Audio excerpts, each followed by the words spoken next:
Et en parlant de la viticulture, justement, un secteur où l'usage intensif des pesticides suscite régulièrement la polémique. En Haute-Gironde, de jeunes vignerons ont choisi de s'inspirer des anciens. La nature comme traitement, leur domaine est montré en exemple pour la protection de l'environnement. À La Pouillade, Jean-Pierre Stahl, Jean-Pierre Magnodet.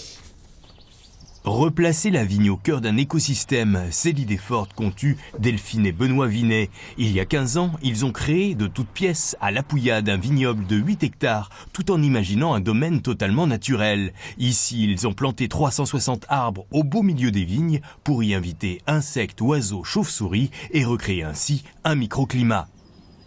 En plantant des arbres, vous permettez à la chauve-souris d'occuper tout le vignoble, tout le domaine.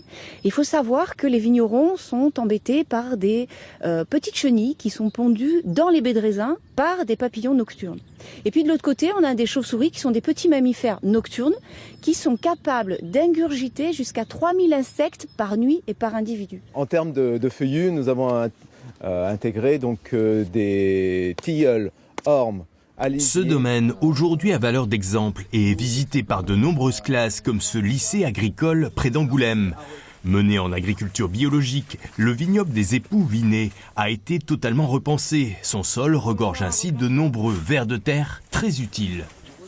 C'est intéressant de voir justement qu'il y a un sol qui vit quand même dans cette parcelle de vigne.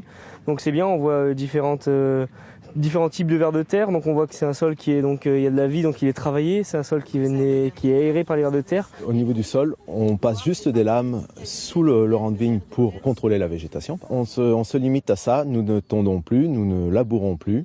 Et ce sont les animaux, les vers de terre, les insectes qui font le travail.